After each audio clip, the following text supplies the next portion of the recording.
Karena ketika orang itu mulai berpikir logis, orang itu mulai berpikir kritis, maka Islam adalah agama yang paling diuntungkan. Kenapa? Karena di dalam Al-Quran juga Allah beratus-ratus kali meminta dan menyuruh manusia agar mereka itu berpikir kritis, menggunakan akal mereka, menggunakan segenap kemampuan mereka untuk logik, untuk menemukan yang namanya Allah, untuk menemukan yang namanya kebenaran atau menemukan Islam. Nah, karena itulah ketika kita melihat video itu tadi, sebenarnya pembahasannya adalah itu. Nah, menjadi bagian daripada pembahasan bagaimana berpikir kritis itu, maka mulailah narasumber atau hostnya itu menyampaikan pandangannya masing-masing. Bahwasanya menurut misalnya Cinta Laura dan juga Indah itu mengatakan bahwasanya berpikir kritis itu dipengaruhi oleh beberapa hal. Misalnya kemampuan atau potensi bahasa. Nanti kita bahas satu-satu. Yang kedua, culture atau budaya. Atau bisa jadi sebab-sebab yang lain yang itu sangat banyak sekali. Nah, itu merupakan yang paling banyak dibahas di situ dan memang nyenggol-nyenggol agama. Nah, karena itulah saya masuk ke situ sebenarnya. Tapi tadi ya, bagi saya melihat podcast yang disampaikan dalam bahasa Inggris ya, bagi saya sih fun banget ya. Karena ya minimal bisa untuk menambah pembelajaran kita juga dalam bahasa Inggris, karena kita tahu juga bahwasanya agama juga tidak agama itu tidak alergi dengan bahasa. Bahkan kita sepakat banget bahwasanya language is mother of all skills, bahwasanya bahasa itu adalah ibu daripada semua skill. Nah, hanya saja ini yang kemudian dibahas. Jadi critical thinking ini gimana sih cara kita tuh mencapainya. Nah, maka ini ada satu pembahasan yang ini saya quotes aja dari narasumber dan hostnya, sehingga teman-teman juga bisa clear apa yang saya komentari. Jadi ketika membahas tentang bahasa, maka ini misalnya contoh Cinta Laura ini berkata, I feel like it's so dangerous when people don't understand. Let's say the Holy Scripture in its original language and like read its translated form. Ini saya translate langsung aja ya, supaya teman-teman juga yang mungkin masih belajar itu juga, saya juga masih belajar sih, jadi mohon maaf kalau translasi saya salah ya. Jadi saya tuh merasa bahwa saya sangat-sangat berbahaya ketika ada orang-orang yang mereka itu tidak mengerti ketika mereka membaca teks-teks suci atau membaca kitab suci di dalam bahasa aslinya. Jadi misalnya contoh ya, kalau orang-orang muslim tentunya pasti mereka dalam Al-Quran mereka kan pasti ada bahasa Arab di situ ya. Dan saya rasa ini khusus bagi orang-orang muslim ya. Kritik ini adalah khusus bagi orang-orang muslim. Dan sekali lagi, jangan berasumsi dulu teman-teman sekalian, kita tidak boleh jadi orang-orang yang anti kritik. Bahkan kritik ini menjadi sangat penting bagi kita untuk kita tuh bisa berkembang, karena kita jadi tahu seperti apa orang-orang tuh menganggap atau memandang kita. Nah, jadi dia katakan bahwa saya berbahaya banget kalau ada orang baca kitab suci dalam bahasa aslinya tapi mereka tuh nggak ngerti gitu maksudnya. Nah, lalu kemudian dan mereka cuma membaca dalam bentuk terjemahannya. Dan menurut Cinta Laura ini, ketika orang-orang itu membaca kitab yang ditulis sekitar 200-an tahun yang lalu, 1400 tahun yang lalu, atau bahkan 3000 tahun yang lalu seperti Alkitab, walaupun Alkitab kan nggak ada bahasa aslinya ya. Lalu kemudian ketika mereka membaca itu, mereka tidak tahu atau mereka tidak sadar bahwasanya di situ ada modifikasi-modifikasi yang mungkin terjadi setelah berlangsungnya beberapa waktu itu. Di sini saya mengatakan bahwa saya sepakat banget. Karena kenapa? Karena itulah kerennya di dalam Islam itu, kita memang tidak hanya membaca terjemahan, tapi di dalam Al-Quran, dan saya pikir tanpa menyinggung agama yang lain, sekali lagi ini cuma untuk pembahasan dalam bentuk intelektualitas saja, bahwasanya cuma Islam yang menyertakan bahasa Arab sebagai bahasa aslinya, agar kemungkinan orang-orang itu teralihkan atau kemungkinan orang-orang itu bias daripada apa yang dimaksud oleh Allah dengan menurunkan Al-Quran itu bisa diperkecil. Minimal itu lebih kecil kemungkinannya daripada ketika kita tidak menampilkan bahasa aslinya. Misal, kalau misalnya saya pernah baca di dalam Al-Quran ketika Allah membahas tentang setan itu kemudian tidak mau sujud gitu kan ya. Fasajadu illa iblis aba wastakbar wa kana minal kafirin. Dikatakan di dalam Al-Quran, kenapa iblis itu nggak mau bersujud? Karena dia aba wastakbar. Aba itu diartikan sebagai apa? Abai. Wastakbar itu diartikan sebagai sombong. Dan wakana minal kafirin. Dan saya pernah baca itu terjemahan wakana minal kafirin, terjemahnya begini. Dan iblis itu termasuk orang-orang yang kafir. Nah, ini kan terjemahan yang salah. Tapi begitu kita bisa konfirmasi dalam bahasa aslinya, kita bisa terhindar dari itu semua. Minimal itu terminimalisir. Nah, itulah kekerenannya Islam. Dan saya sepakat banget bahwasanya kita tidak cukup hanya belajar terjemahan. Kita tidak cukup hanya baca terjemahan. Tapi setiap orang-orang muslim itu hukumnya adalah wajib dalam mempelajari bahasa Arab. Karena kenapa? Benar banget. Minimal kalau kita belajar bahasa Arab, kita tidak hanya terhindar daripada kesalahan interpretasi atau misalnya bias-bias yang ada, tapi kita juga akan memperkaya pemahaman kita tentang Al-Quran itu sendiri. Nah, karena kenapa? Karena ya itu tadi, penting sekali. Nah, kemudian ditambahin tuh sama indah, bahasa Indonesia tuh terbatas dan budaya kita budaya yang nyaman atau budaya yang malas. Keduanya menyulitkan kita untuk menggagas ide-ide yang besar. Nah, ini kan tadi balik lagi. Ini semua dalam pembahasan critical thinking. Dan kalau kita bicara tentang Indonesia, apakah benar Indonesia tuh budayanya adalah budaya convenience atau budaya yang cuma mencari kenyamanan, atau budaya yang lazy atau budaya yang malas? Antara iya dan tidak. Kenapa kita katakan antara iya dan tidak? Karena saya pernah tinggal di luar negeri juga, walaupun nggak lama gitu kan ya, cuma sekedar berkunjung paling sekitar 2 atau 3 pekan, atau 1 bulan, 2 bulan dan segala macam. Dan saya melihat memang budaya Indonesia ada beberapa yang lebih rajin daripada orang-orang di luar. Misal orang-orang Indonesia itu bangun lebih pagi, itu sudah jelas. Karena bagaimanapun juga ya dipengaruhi oleh budaya dan dipengaruhi oleh agama. Tidak seperti kemudian orang-orang di Eropa yang mungkin baru jam 8 mereka bangun atau jam 9 mereka bangun. Orang-orang yang ada di Indonesia mereka lebih giat. Dan orang-orang di Indonesia bekerja dengan lebih keras. Mereka sebenarnya juga tidak juga lazy sih, juga tidak juga tidak juga convenience. Tapi kalau misalnya dalam beberapa hal yang lain, iya, Indonesia memang budaya convenience. Misal atau budaya kolektif ya, mereka tidak mau menyakiti perasaan orang.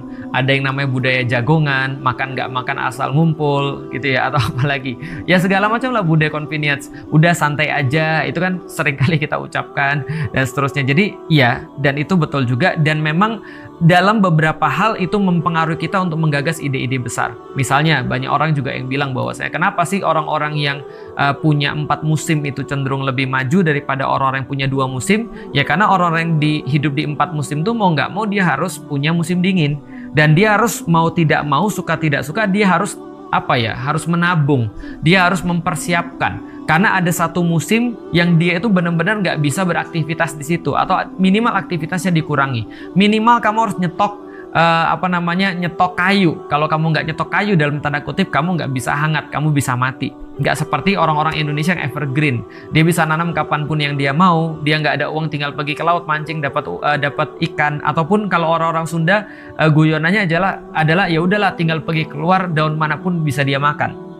Nggak seperti di negeri-negeri yang lain yang memang secara geografi dia lebih sulit. Itu betul, tapi nggak juga kita males sih sebenarnya. Karena menarik ya.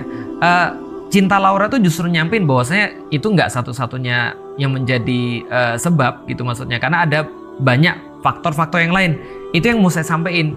Ada banyak faktor-faktor yang lain, orang itu tidak bisa berpikir kritis. Bisa jadi memang mereka tuh nggak punya akses kepada berpikir kritis, mainly itu karena education, mainly itu karena pendidikan. Tapi bukan berarti karena mereka punya males atau mereka senantiasa mengejar convenience, enggak. Terbukti justru banyak orang yang ketika mereka tuh hidup di tempat-tempat yang nggak nyaman, atau hidup di tempat-tempat yang mereka itu miskin, atau mereka tuh dikatakan tadi culture atau budaya yang malas, itu justru muncul menjadi orang-orang yang sangat hebat sekali gitu kan ya, ketika mereka bisa tidak nyaman dalam yang dikatakan so-called convenience culture itu. Sebenarnya banyak juga yang muncul gitu, tapi sebenarnya menurut saya secara pribadi itu lebih banyak diakibatkan oleh kemiskinan, diakibatkan oleh education, lebih banyak diakibatkan oleh akses-akses yang tidak merata dan segala macam yang kita nggak bisa rinci, atau kita nggak bisa mengatakan yang paling utama adalah karena culture-nya itu culture yang senantiasa mengejar kenyamanan, atau kemudian mengejar yang namanya atau males. Jadi nggak fair kalau seandainya dikatakan satu-satunya itu atau satu-satunya penyebab adalah kemiskinan. Itu juga nggak fair. Nah, hanya ada satu yang kemudian kita garis bawahi. Nah, ini ada Cinta Laura kemudian mengatakan, ini yang paling banyak di quotes, yang akhirnya juga di forward ke saya.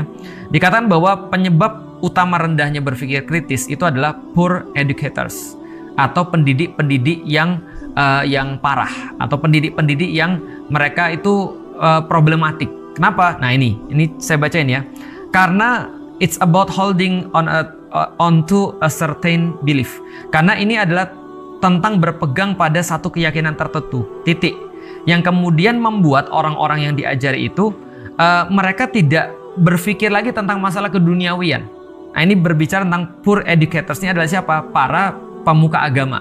Yang ketika mereka tuh ngajarin sesuatu, ujung-ujungnya agama ini dijadikan sebagai alasan bagi orang untuk tidak lagi berpikir untuk masalah duniawi gitu. Jadi tidak lagi berpikir untuk masalah duniawi dan tidak bisa mengaktualisasikan diri karena mereka tetap berpegang pada keyakinan itu. Keyakinan apa? Udahlah, nggak apa-apa, dunia kita parah, yang penting di akhirat kita selamat. Mungkin itu ya maksudnya. Correct me if I'm wrong. Atau misalnya keyakinan bahwasanya ya udahlah, semua itu sudah ditakdirkan oleh Allah, kita nggak perlu ngoyo dalam mencapai itu. Dan keyakinan-keyakinan yang diatasnamakan keyakinan agama, padahal sebenarnya bukan. Tapi yang terlihat oleh dua mbak-mbak ini adalah ini diakibatkan oleh agama. Nggak salah sih, karena memang inilah yang mau kita benahi justru gitu kan ya. Nah, lalu kemudian, so their whole lives are just dedicated to fulfilling what that belief tells them to. Jadi kemudian ya karena mereka sudah punya keyakinan itu, ya mereka dikendalikan oleh keyakinan itu. Dan terserah kemudian mereka mau berbuat apa, ya dengan keyakinan mereka itu udah cukup. Sehingga mereka nggak bisa berprestasi, kira-kira begitu. Nah, ini bukan tentang agama tapi tentang keyakinan. Saya sepakat, gitu kan ya. Nah, lalu ditambahkan, tapi kadang-kadang adalah orang-orang yang justru memandu mereka di dalam agama itu justru tidak ngerti apa yang mereka bicarakan. Nah, itu katanya. Dan pada pemuka-pemuka agama ini akhirnya ujung-ujungnya mereka seringkali menyebarkan informasi-informasi yang salah dan informasi-informasi yang ide-ide atau nilai-nilai yang salah, yang akhirnya ide-ide ini menurut Cinta Laura tuh hanya membuat pemuka agama ini menjadi lebih kuat lagi dan menaruh mereka dalam sebuah otoritas kekuasaan sehingga mereka tuh bisa nyuruh apa aja. Tapi sayangnya mereka nggak menggunakan itu dengan benar, maksudnya gitu ya. Akhirnya mereka tidak peduli terhadap yang lain kecuali pada dirinya sendiri. Nah, ini yang dilihat pada pemuka-pemuka agama oleh Cinta Laura gitu ya. Dan ini adalah sesuatu yang sangat ngeri. Jadi pertama gini teman sekalian. Kenapa saya katakan tadi saya banyak setuju juga? Karena gini ya. Kebanyakan orang muslim itu merasa bahwasanya kritikan terhadap diri atau kritikan terhadap kita sebagai manusia itu sama dengan kritikan terhadap agama. Padahal nggak selalu begitu. Nah, maka ini perlu kita tempatkan pada posisinya. Yang tadi kita bacakan tadi itu adalah kritikan terhadap kita sebagai seorang pemuka agama atau kita sebagai seorang muslim. Bahwasanya yang terlihat di muka publik, entah apapun yang sudah kita lakukan, atau mungkin kita tidak ngerasa gitu, atau mungkin nggak semuanya gitu, tapi teman-teman sekalian, ini nggak memberikan sebuah penafikan atau tidak menafikan bahwasanya fakta yang dilihat oleh kebanyakan orang-orang Islam itu dalam tanda kutip bagi mereka mabuk agama. Karena mabuk agama inilah akhirnya mereka tidak mau lagi mengejar hal-hal yang bersifat duniawi. Mereka tertinggal dalam perkara-perkara duniawi. Mereka nggak mau lagi kemudian untuk berprestasi. Ini adalah sesuatu kenyataan. Kok bisa ada orang-orang yang dia beragama, dia kemudian jadi lebih parah dalam kehidupan dia? Kok bisa ada orang beragama malah utangnya nggak bayar? Kok bisa ada orang yang awalnya dia tidak beragama, dia begitu prestatif, begitu dia beragama seolah-olah dia mau meninggalkan dunia ini dan menganggap dunia ini tidak penting. Nah, itu yang terlihat oleh orang-orang ini. Maka mereka berkomentar berdasarkan apa yang mereka tahu. Dan itu betul. Kalau seandainya ada orang-orang, ada para pemuka agama terlepas apapun kemudian agamanya, termasuk orang-orang muslim, saya pikir harus kemudian introspeksi diri, bahwasanya ada orang-orang yang terlihat bahwasanya pemuka-pemuka agama ini hanya memanfaatkan agama untuk kepentingan dirinya, tapi mereka nggak benar-benar bisa membangkitkan orang. Lucunya adalah yang saya tahu nih, ketika saya belajar Islam, yang awalnya saya bukan Islam, ketika belajar agama itu justru mengembangkan hidup kamu. Justru kemudian membuat hidup kita tuh menjadi lebih baik dalam segala sisi. Baik itu adalah ekonomi, baik itu adalah emosional, baik itu adalah kemudian keluarga, baik itu adalah intelektualitas. Tanpa kemudian kita itu harus menjadi sesuatu yang lebih buruk gitu maksudnya. Yang saya ngerti, setidaknya kalau kita lihat idealnya ketika Rasulullah Shallallahu Alaihi Wasallam itu menyampaikan agama Islam, dia menaikkan standar hidup orang. Dia menaikkan standar hidup bukan hanya individu, tapi masyarakat. Bukan hanya masyarakat, tapi sebuah negara. Tapi sebuah komunitas yang lebih besar lagi, yaitu adalah bangsa gitu kan ya. Ini yang dilakukan oleh Islam yang nggak bisa ditolak oleh sejarawan manapun. Dan itu sudah tercatat dalam sejarah, bahwasanya negara Arab itu tidak ada sesuatu pun yang membangkitkan mereka kecuali agama Islam. Dan akhirnya agama Islam ini bukan hanya membangkitkan orang-orang Arab, tapi membangkitkan seluruh manusia yang mereka dalam keadaan terpuruk, yang mereka berada dalam value system yang salah, berada dalam false belief. Lucu nih, artinya apa? Yang di highlight itu betul.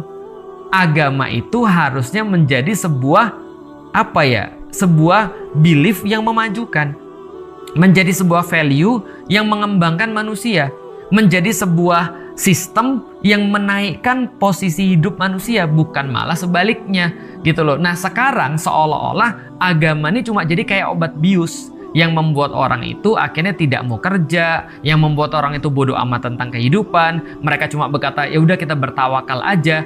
Kalau bahasa intelektualitasnya itu adalah logika mistika. Jadi bukan pakai logika tapi dia pakai mistika. Contoh misalnya, dia mau ujian besok, yang dia lakukan bukan malah belajar, yang dia lakukan malah akhirnya minta doa supaya besok lulus ujian. Minta doa nggak salah, tapi belajar itu sebab akibatnya.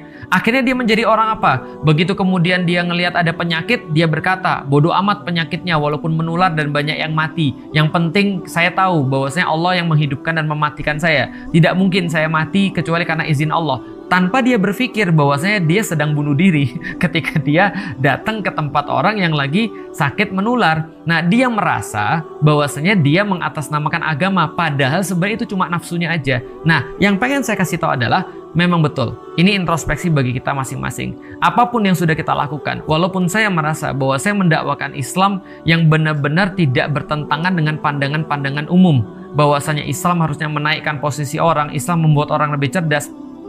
Tapi faktanya adalah ketika kaum muslimin yang paling banyak di dunia, katanya udah disalib ya sama Pakistan ya.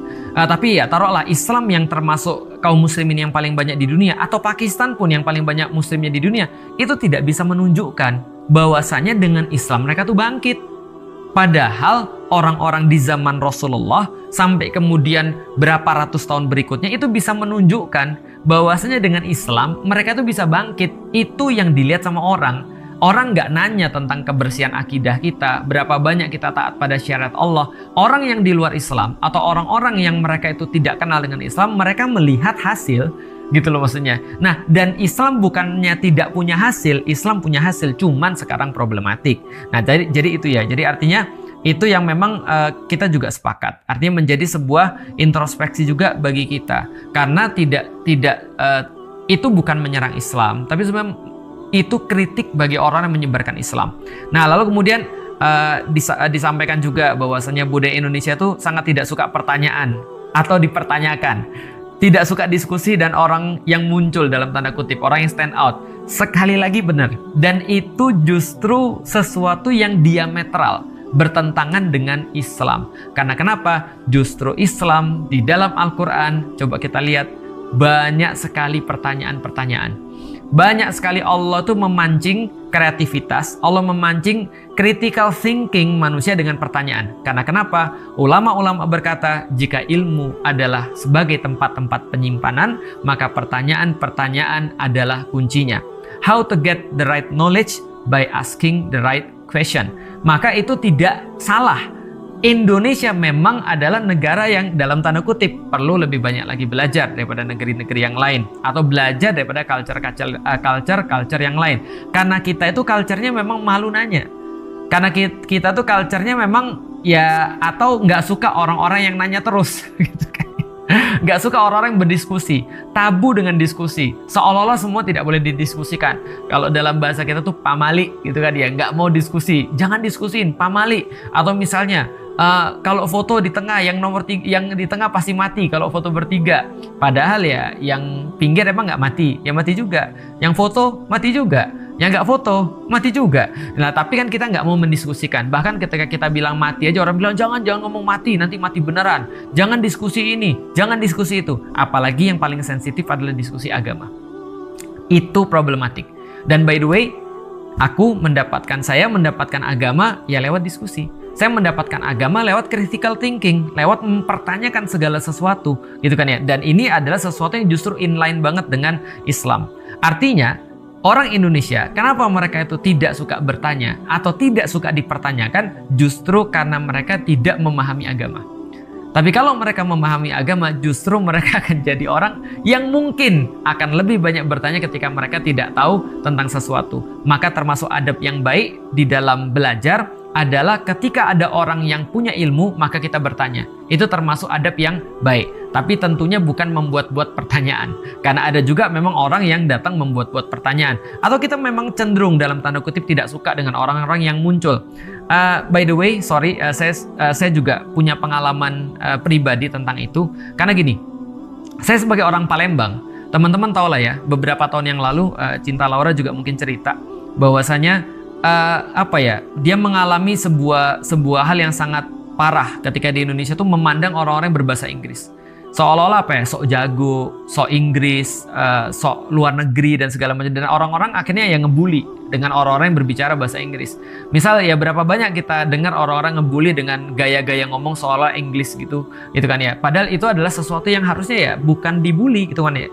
Itu Indonesia loh, itu Jakarta. Ketika ngelihat orang-orang yang Inggris gitu kan, yang mereka berbahasa Inggris dengan fluent, bukannya mereka itu malah senang, mereka tuh malah ngebully. Alah sok Inggris lu, udah biasa aja bahasa Indonesia aja kali dan segala macam. Itu bayangin ya, itu di Jakarta, apalagi di Palembang. Saya masih ingat waktu itu ada siswi cewek pindahan dari luar negeri dan dia tuh ngomongnya wah luar biasa tuh, 100% ya. Dia tuh ngomong di antara 100%, 70% dia ngomong bahasa Jakarta, bahasa Indonesia, 30% dia ngomong bahasa Inggris. Di Palembang di zaman saya, itu orang ngomong pakai bahasa Indonesia aja udah dibully, apalagi orang ngomong pakai bahasa Inggris.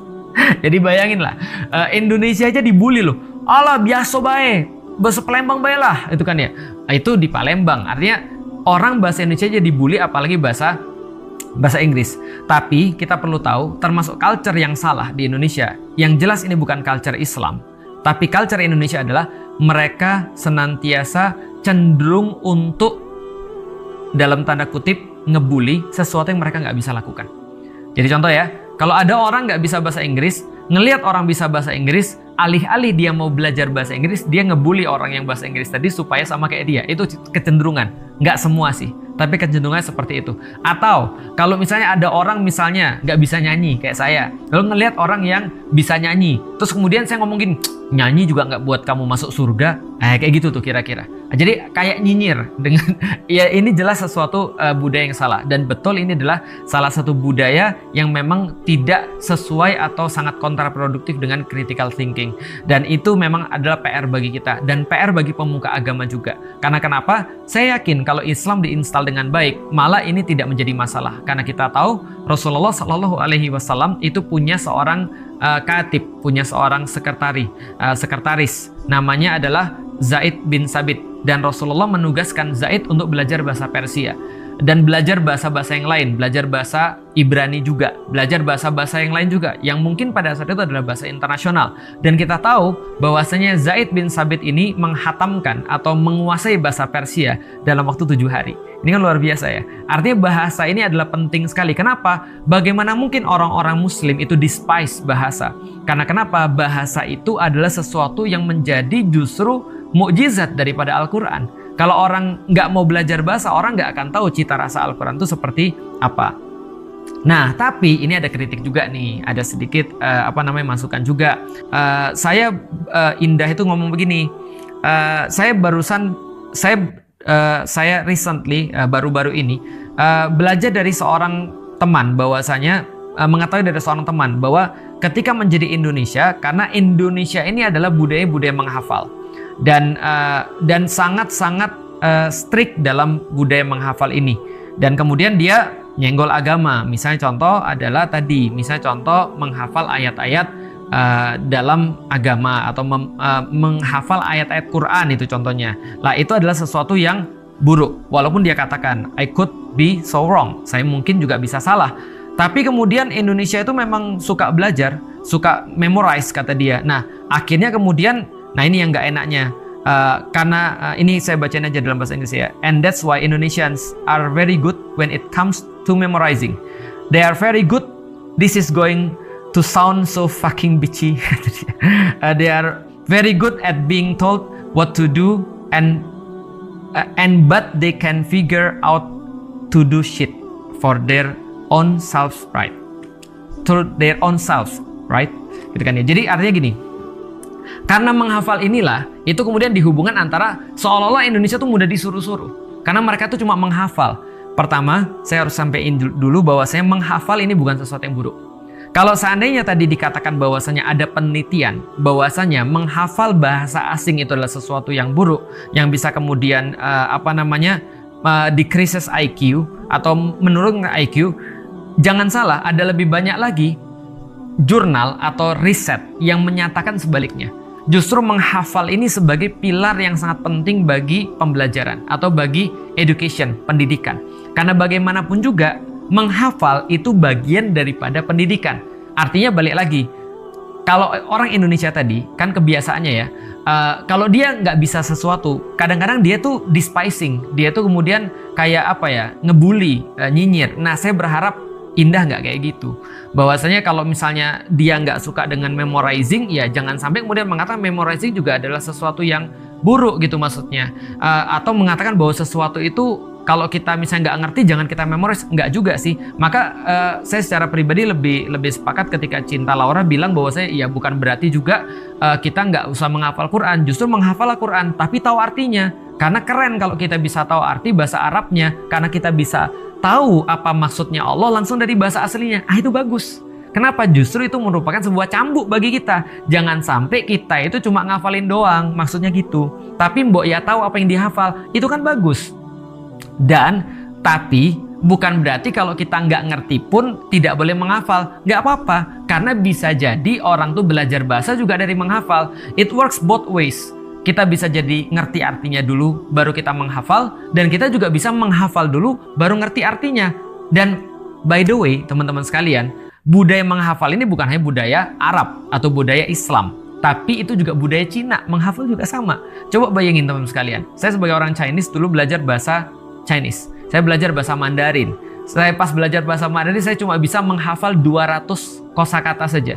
200 kosakata dihafalkan arti sama tulisannya. Dan saya nggak ngerti seperti apa. Jadi seperti apa artinya awalnya. Saya cuma menghafal tulisannya kayak gini, oh artinya kayak begini. Nah itu dihafal juga. Jadi artinya mengetahui makna itu juga termasuk bagian daripada menghafal juga sebenarnya. Artinya nggak ada yang salah pada menghafal. Dan manusia ini punya database yang tidak terbatas sebenarnya. Makanya kemudian ya saya tahu saya sangat lemah dalam menghafal. Saya lebih suka juga mengetahui pola. Saya juga sama, saya juga nggak suka dengan ABC. Saya nggak suka pilihan berganda. Kenapa? Karena pilihan berganda membatasi cara berpikir kita. Seolah-olah kemudian jawabannya cuma ada di A, B, atau C, atau D. Sedangkan nggak ada di luar itu. Seolah di luar itu nggak benar. Saya juga nggak suka dengan kemudian membatasi pikiran. Tapi memorizing atau mengingat sesuatu atau menghafal sesuatu itu bahkan penelitiannya sudah banyak sekali yang dilakukan, bahkan itu sangat penting sekali. Tapi di sini saya sepakat ketika dikatakan bahwasanya jangan cuma menghafal Quran. Sepakat banget, nggak ada yang salah. Justru keren banget kalau kita bisa mengetahui inti daripada Al-Quran. Nah, have you ever heard of this one study when they found that there is an inverse correlation between intelligence and religiosity. Jadi balik lagi ya, temanya adalah berpikir kritis. Maka Mbak Indah ini menyampaikan bahwasanya ada sebuah studi, dan di studinya juga ditampilkan bahwa ada korelasi terbalik antara intelijensia dan berpikir kritis, atau intelijensia dan religiosity, antara intelijensia dan kehidupan beragama. Itu adalah ada korelasi terbaliknya. Meaning that the more religious you are, the more likely lower you are in terms of intelligence. Artinya, semakin kamu tuh beragama, semakin kamu itu nggak cocok untuk intelligence. Atau gampangnya gini ya, semakin lu beragama, lu semakin bego.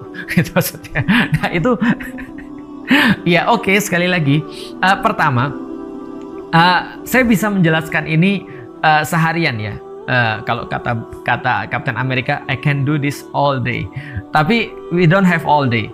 Karena itulah saya cuma mau pinpoint beberapa aja. Pertama, itu tidak berlaku untuk semua agama.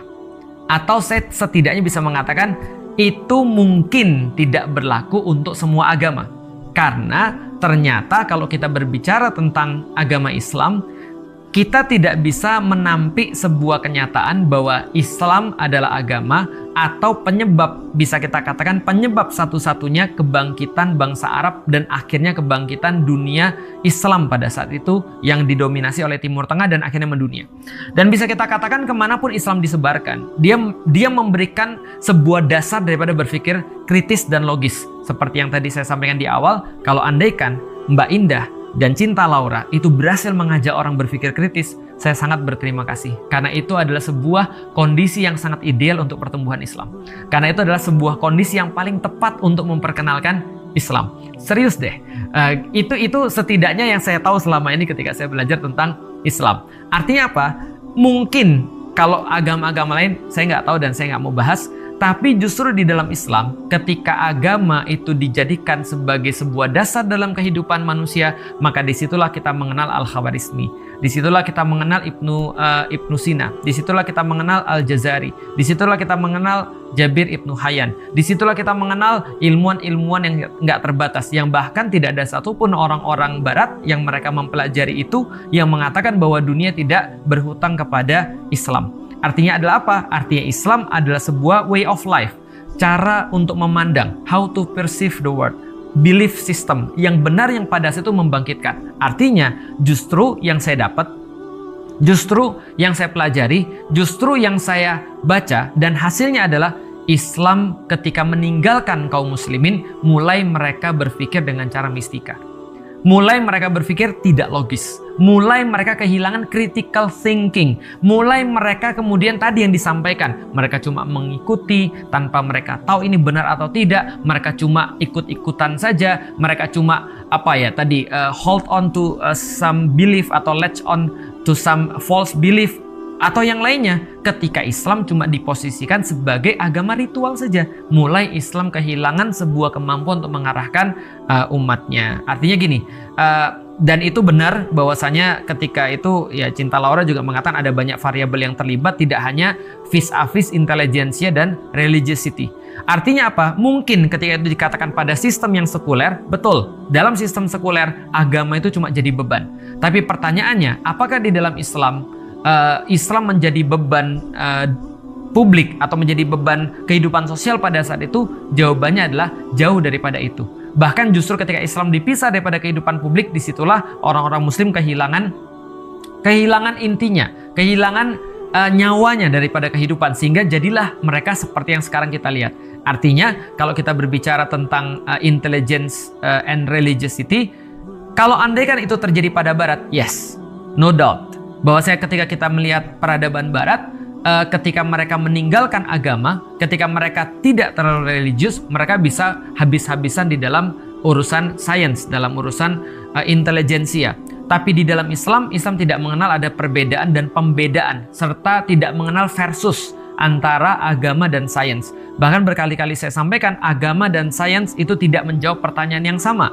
Agama menjawab pertanyaan why, sedangkan sains menjawab pertanyaan what and how. Itu kan ya. Nah, artinya kalau dikatakan ini adalah pandangan terakhir yang disepakati oleh Cinta Laura dan Indah. It's very problematic, sangat problematic when our people are constantly taught to view everything, approach everything first from like an angel of religion. Sangat problematik sekali kalau masyarakat kita ini sampai sekarang masih melihat segala sesuatu harus dari sudut pandang agama. Sekali lagi, di Barat mungkin iya, karena di Barat agama nggak begitu penting. Agama itu bukan sesuatu yang sesuatu yang esensial dalam kehidupan, menjadi sesuatu yang memberikan pengaruh di dalam kehidupan, influensial. Enggak. Beda di dalam Islam. Di dalam Islam, idealnya agama itu memberikan pengaruh banyak sekali. Dan juga menjadi seorang yang Bhinneka Tunggal Ika bukan berarti Anda juga bukan berarti bisa menafikan agama. Karena kita tahu Bhinneka Tunggal Ika itu adalah sila pertama Pancasila adalah ketuhanan yang Maha Esa. Karena dengan mengetahui agama orang apa, jadi gini loh, bukan berarti ketika kita itu nanya agamamu apa, bukan berarti kita tuh mau ikut campur dalam urusan pribadi kalian, enggak gitu. Tapi dengan bertanya agamamu apa, kita tuh seolah-olah pengen tahu apa belief system yang kamu punya, sehingga kita bisa lebih aware, kita bisa lebih respect dengan apa yang kamu yakini atau apa yang kamu tidak yakini. Saya sepakat banget tuh tentang respect, tentang toleransi. Saya sepakat banget. Dan saya udah praktekin itu di dalam keluarga saya tiap waktu. Problemnya adalah menanyakan agama itu menjadi sesuatu yang tabu dan salah kalau kamu tinggal di barat. Betul. Kenapa? Karena di barat nggak peduli. Bagi mereka nggak esensial. Itu adalah pertanyaan yang bikin masalah. Betul. Tapi di Indonesia tolong. Karena di Indonesia itu adalah memang ya completely different culture. Bahwa saya Indonesia masih menghargai agama. Terlepas mereka nggak praktis agama itu. Gitu kan ya. Tapi mereka masih menghargai agamanya. Jadi termasuk respectnya, saya pikir respectnya Indah dan respectnya Cinta adalah ya menghargai juga ketika orang-orang tuh masih peduli dengan agama dan mengatakan bahwa agama mau apa bukan berarti mau menyinggung, bukan berarti mau ngajak problematik, bukan berarti kemudian mau masuk dalam wilayah private, tapi cuma untuk sekedar lebih respect, lebih aware tentang apa yang menjadi keyakinan atau yang tidak kita yakini. Dan kalaupun kita merasa agama nggak penting, ya nggak apa-apa sih, kita juga tetap respect. Dia bilang aja kalau misalnya ditanya agama mau apa, sorry ya bagi saya agama itu nggak terlalu penting, boleh ganti pertanyaan nggak? Kita pun nggak ada juga masalah. Balik lagi, ini adalah tentang masalah critical thinking. Dan bagi saya, Islam sama sekali tidak ada masalah dengan critical thinking. Adapun masukan-masukan yang saya berikan hanyalah ya cuma untuk diskusi aja. Karena bagaimanapun juga saya sepakat banget, saya senang ketika ada pemikiran-pemikiran semacam ini. Bahwasanya kita terus terang, saya respect, saya benar-benar it was fun, serius ketika melihat dua orang ini ngobrol. Karena saya pikir ini adalah sebuah hal yang memang harus kita biasakan. Kita tidak boleh tabu untuk ngomong tentang masalah apapun. Dan tidak serta-merta apapun yang tidak sesuai dengan apa yang kita yakini itu menyerang kita. Dan diskusi ini sudah sangat terbuka menurut saya. Terbuka dan mereka juga siap untuk menerima masukan. Terutama Cinta Laura yang kemudian berpikir dengan sangat fair, saya pikir. Dan ini adalah sesuatu kemajuan untuk orang-orang Indonesia. Supaya akhirnya, jadi gini maksudnya. Ketika ada orang-orang yang openly kritik terhadap agama, mereka kritik terbuka terhadap agama, bukan kritik terbuka, mohon maaf, terhadap agama. Mereka kritik terbuka terhadap praktik-praktik agama oleh orang. Seperti misalnya mereka mengkritik pemuka agama, mereka kemudian mengkritik orang-orang yang beragama, dan itu juga yang menjadi apa yang saya lakukan. Saya juga mengkritik orang-orang muslim, saya juga mengkritik pemuka-pemuka agama yang menurut saya ada yang perlu untuk dikritik. Nah, ketika itu dilakukan oleh orang-orang yang mungkin merasa bahwa dirinya adalah third culture kids gitu ya. Kan definisikan third culture kids itu adalah mereka yang punya budaya dari orang tua, dibesarkan dalam budaya yang completely different, lalu kemudian mereka punya third culture yang tidak ikut dua-dua budaya itu, tapi mereka sama-sama tahu tentang dua budaya itu. Anggaplah gini, ketika ada orang muslim atau yang bukan muslim, orang tua Indonesia, tapi dia pergi ke luar negeri, akhirnya dia mendapatkan pandangan-pandangan yang lebih berbeda atau pandangan-pandangan yang lebih lengkap yang tidak didapatkan mungkin oleh orang Indonesia. Nah, dan mereka bisa mengkritik praktik-praktik agama atau praktik-praktik budaya yang dilakukan oleh orang-orang. Nah, itu berarti mereka juga bisa mendapatkan masukan dan mendapatkan kritik. Nah, itu adalah sehat menurut saya. Karena bagaimanapun juga saya sepakat banget ada satu hal yang memang benar-benar nggak sehat, yaitu adalah ketika kita merasa self-righteous. Benar nggak sih ngomongnya? Self-righteous. Pokoknya gitulah ya. Merasa benar sendiri. Itu adalah sesuatu yang jelas salah. Kita adalah manusia, kemungkinan kita benar, kemungkinan besar kita salah. Dan kita benar-benar harus terbuka terhadap apapun, karena apapun yang kita lakukan sebenarnya adalah bukan untuk berlomba-lomba mengatakan bahwa kita tuh paling hebat. Tapi sebenarnya yang kita lakukan adalah mencari kebaikan yang paling besar dan juga tetap terus untuk berdiri di atas kebenaran. Itu aja yang mau saya sampaikan.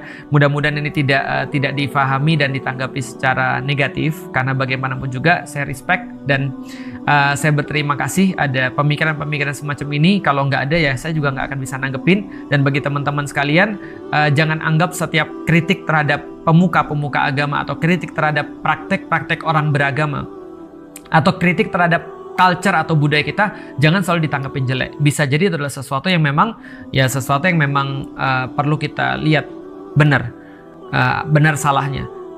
Misalnya contoh ya, selama ini kan perdebatannya tentang bahasa ya. Saya sepakat kok bahasa itu punya fungsi masing-masing, dan memang sebagai bahasa sains ya memang betul bahasa sains itu memerlukan vocabulary yang lebih banyak. Karena itulah ketika kita jelasin juga, ini terakhir ya, ini cuma tambahan aja. Karena itu pula ketika ada yang nanya kenapa Al-Quran diturunkan dalam bahasa Arab, ya tentu saja alasannya ya wallahualam bishawab. Alasannya adalah Allah lebih tahu tentunya. Tapi ibrohnya atau hikmahnya adalah kita bisa tahu bahwasanya ya bahasa Arab itu kata-katanya sangat luas. Kalau misalnya tadi saya lihat itu bisa antara 700.000 sampai 12 juta gitu ya. Itu lebih besar daripada bahasa Inggris yang saya lihat sih 170-an ribu ya. Ada yang bilang memang sejuta, tapi saya lihat 170-an ribu. Nggak jauh beda dengan bahasa Indonesia yang sekitar 127 ribu. Atau bahkan saya sering ngasih tahu dalam beberapa kajian saya, bahasa Indonesia tuh memang sempit dalam mengartikan sesuatu. Karena lebih luas bahasa Jawa malah itu kan. Lebih luas bahasa Jawa atau bahasa Sunda. Tapi balik lagi, itu bukan berarti saya atau Indah atau Cinta ataupun siapapun itu kemudian menganggap remeh bahasa Indonesia, bukan. Tapi cuma memberitahu bahwasanya bahasa itu punya purpose-nya masing-masing. Kalau bahasa Indonesia memang lugas untuk ditujukan langsung ngomong dan segala macam, lebih simpel karena memang bahasa perdagangan pada awalnya. Sedangkan bahasa Inggris lebih kepada bahasa sains. Begitu juga dengan bahasa Arab, itu juga lebih cocok juga dalam bahasa sains karena dulu memang sudah pernah dijadikan sebagai bahasa sains. Mungkin itu aja yang menjadi tambahan, tapi balik lagi soal yang critical thinking, kita sepakat bahwa Indonesia memang harus meningkatkan critical thinking. Dan bagi orang-orang muslim, meningkatkan critical thinking berarti juga meningkatkan akidah dan iman kita. Assalamualaikum warahmatullahi wabarakatuh.